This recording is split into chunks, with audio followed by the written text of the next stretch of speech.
এই কথাটিও মালফুজটিও তোমরা স্মরণ রাখিও, লুহুমুল উলামা এ মাসমুমাতুন, ওলামাদের সমালোচনা করা এটা সবচেয়ে বড় ধরনের একটি বিষাক্ত বিষয়।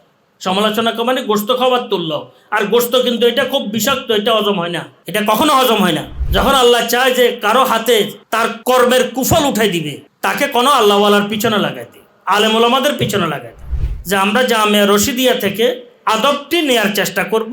আমার মুরব্বীদের আদব, আব্বা আছেন, আম্মা আছেন, দাদা আছেন, দাদি আছেন, আত্মীয় স্বজন আছেন, পাড়া পড়োশির আছেন, যারা মুরব্বীরা আছেন পর্যায়ের, এটা আমি গ্রহণ করার চেষ্টা করব, নেয়ার চেষ্টা করব। আমার আসাতেজা, আমার আকাবের, আমার প্রতিষ্ঠান, আমার আসলাফ, আমার আইম্মা, পূর্ববর্তী পুরুষ যারা আছে ওনাদের আদব বিশেষ করে গ্রহণ করার আমরা এখান থেকে চেষ্টা করব।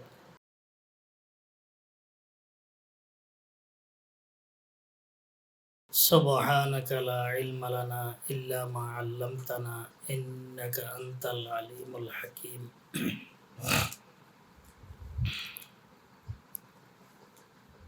জামিয়া রশিদিয়ার সর্বস্তরের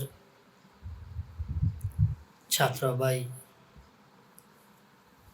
এবং যারা আমরা জামিয়া রশিদিয়ার সাথে আমাদের সম্পর্ক সম্পৃক্ততা আনাগোনা আছে,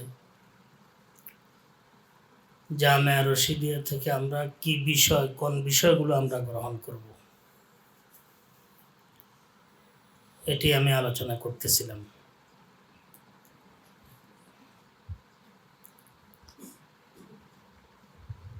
আরেকটি বিষয় গ্রহণ করব, আকাবের আসলাফদের এহতারাম, আজমত, আসাতাজায়ে কেরাম, আমাদের আকাবের, আমাদের আসলাফ, ওনাদের এহতারাম এবং আজমত, সম্মান অন্তরে যেন আমরা বসাইতে থাকি।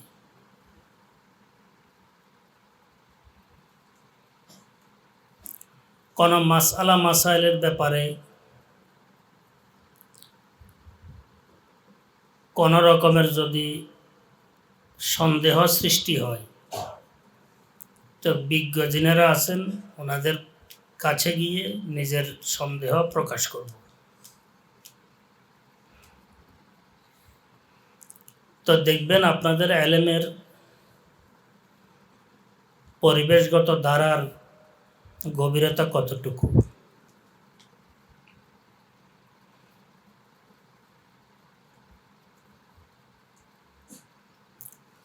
কয়েক বছর পূর্বে এক বিজ্ঞ লেখক এবং বড় আলেম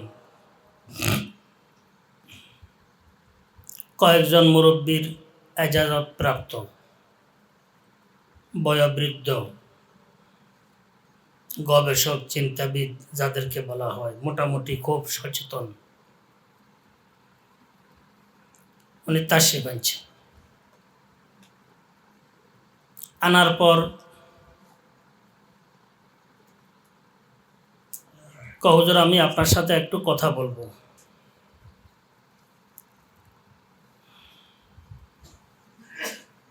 দরজাটা বন্ধ করলে বলা হয়, তা আমি দরজা বন্ধ করছি, হযরতে কথা শুরু করছেন।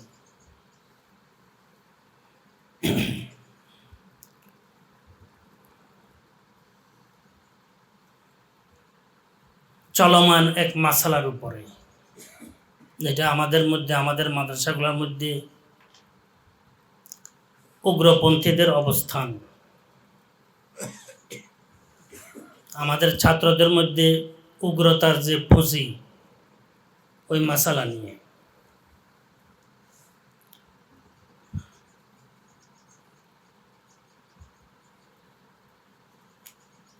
তো আমি যখন ওনার কথাবার্তা শোনার পর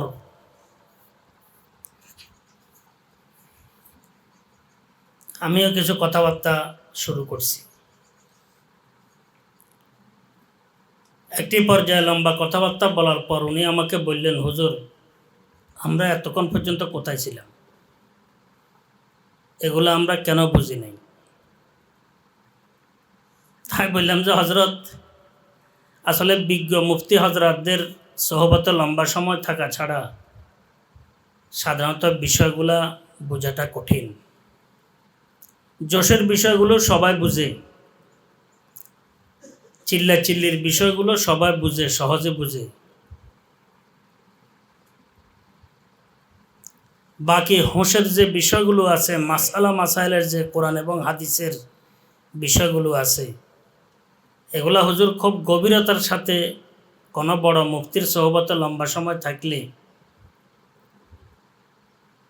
তাহলে কিছু বিষয় যদি গ্রহণ করার ইচ্ছে থাকে সে গ্রহণ করতে পারে।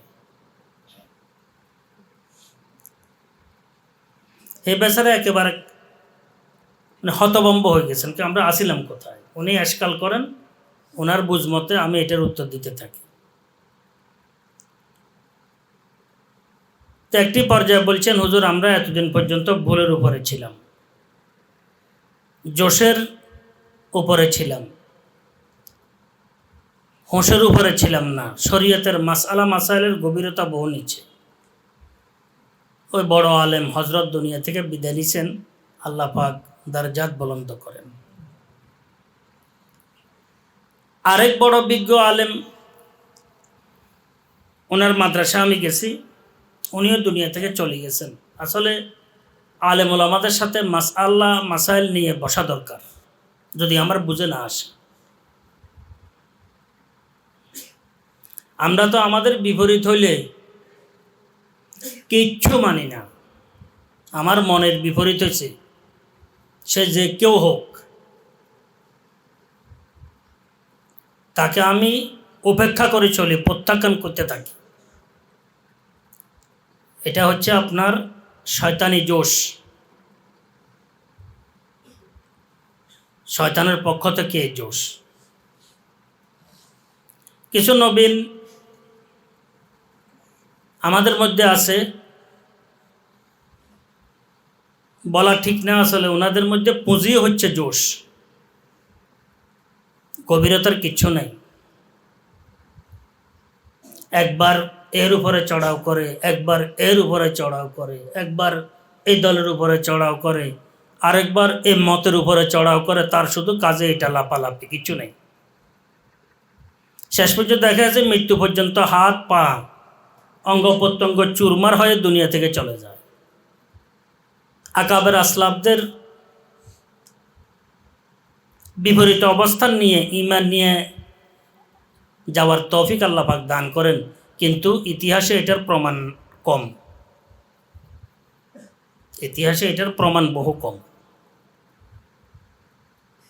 আমি তো সাধারণত এতটুকু কথা বলি যে, যে ব্যক্তি নিজের ওস্তাদদের বিপরীতে, আসাদায়ে কেরামদের বিপরীতে, শিক্ষকদের বিপরীতে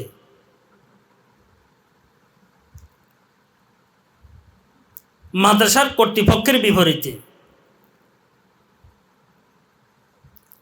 মাদ্রাসার বিধি বিধানের বিপরীতে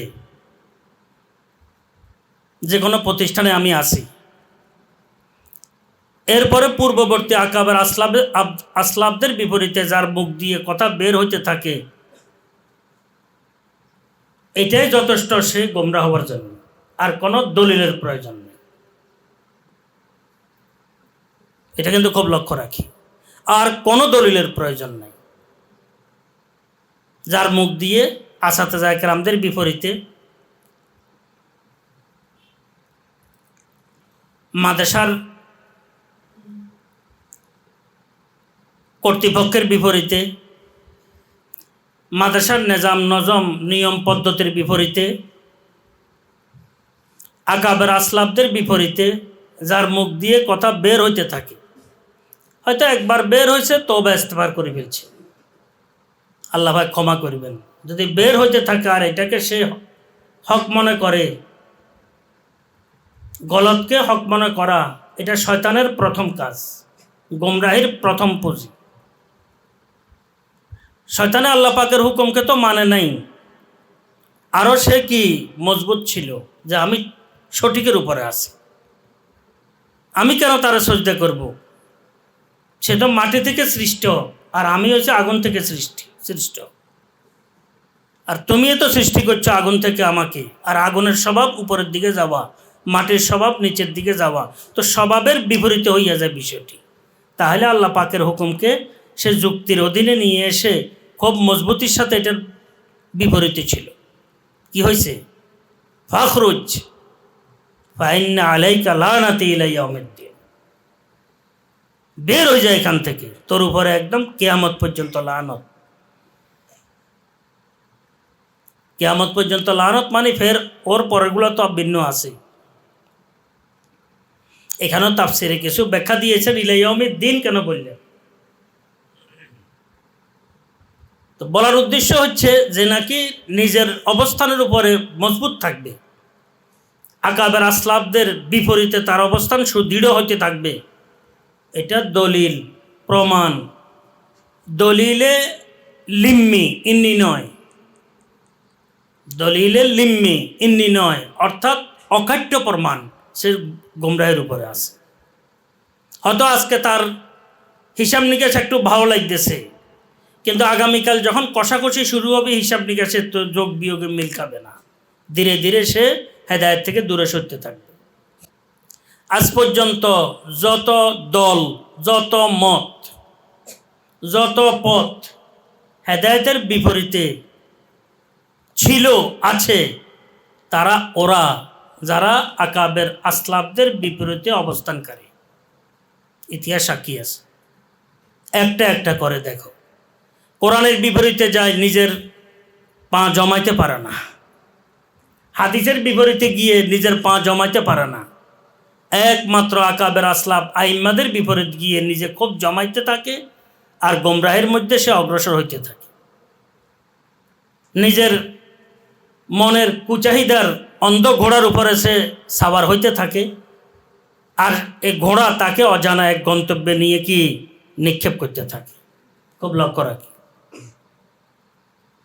এটা আমাদের জামিয়া রশিদিয়া থেকে তোমরা এই বিষয়টি নিও, এটার উপরে প্রতিশ্রুতিবদ্ধ কসম করিও, শপথ করিও। এখন তোমাদেরকে আমি হজরত রহমতুল্লাহ একটা মালফুজ শুনাই। হজরত রহমতুল্লাহ বলছেন, তোমার উপরে যার এহসান আছে, সামান্য ন্যূনতম এহসান,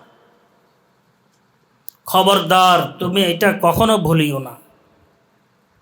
যতটুকু পারো এটার প্রতিদান দেয়ার, দোয়ার মাধ্যমে হোক, কথাবার্তার মাধ্যমে হোক,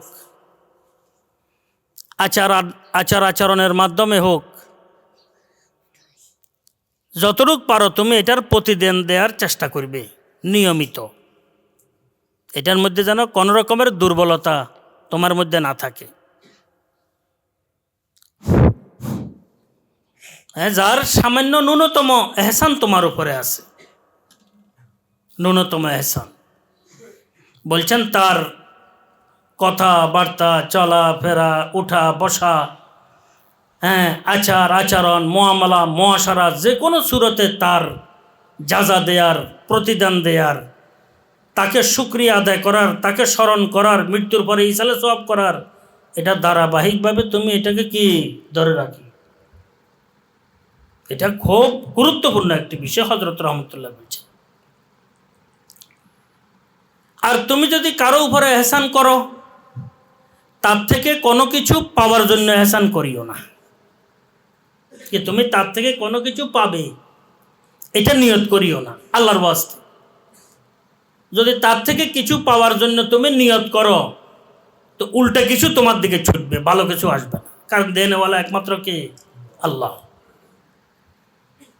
এই কারণে বলছিলাম হযরত রহমতুল্লাহের এই বিষয়টি আল্লাহর রহমতে আপনারা তো জানেন যে আমার উপরে যাদের এহসান আছে ন্যূনতম, তাদেরকে আমি কত মূল্যায়ন করি এবং করতে থাকি, শুধু মুখে নয়, এটা আমার অন্তরে আছে। এরপরে তোমাদেরকে হযরত আলী কাররামাল্লাহু ওয়াজহার বানিয়ে শুনিয়ে দিই। হযরত আলী কাররামাল্লাহু ওয়াজহা বলছেন, মান আল্লামানি হারফা ফাহুয়া মাওলায়া, যে আমাকে একটি হরফ শিক্ষা দিয়েছেন, যার উসিলে আমি একটি হরফ শিখেছি, সে আমার মুনিব। সে আমাকে চাইলে গোলাম বানিয়ে রাখতে পারবে, চাইলে আমাকে আজাদ করতে পারবে। কিন্তু আমাদের মাদ্রাসার ছাত্ররা অতল ভূমিতে বসবাস করে, জোশের ঘোড়ার উপরে, অন্ধ ঘোড়ার উপরে বসবাস করে, চলাফেরা করে। হোঁশ বলতে কিচ্ছু তাদের কাছে নাই, আদব লেহাজ কিচ্ছু নেই আমাদের ছাত্রদের মধ্যে। না, আমভাবে বলতেছি আর কি, আপনাদের কথা বলতেছি না, আমভাবে একটি কথা বললাম আর কি। দিন দিন আমাদের থেকে যে মাদ্রাসাগুলো থেকে যে বিষয়টি বিদায় নিতেছে, সেটা হচ্ছে আদব বিদায় নিতেছে। পরে আদব, কিন্তু চলে যায় আদব। হয় আদিব, চলে যায় আদব।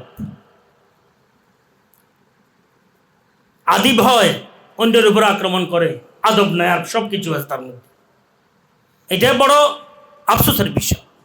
হযরত মুফতি পালনপুরি সাহেব রহমতুল্লাহ আলাইহ দারুল উলুম দেওবন্দের বড় মুরব্বী ছিলেন।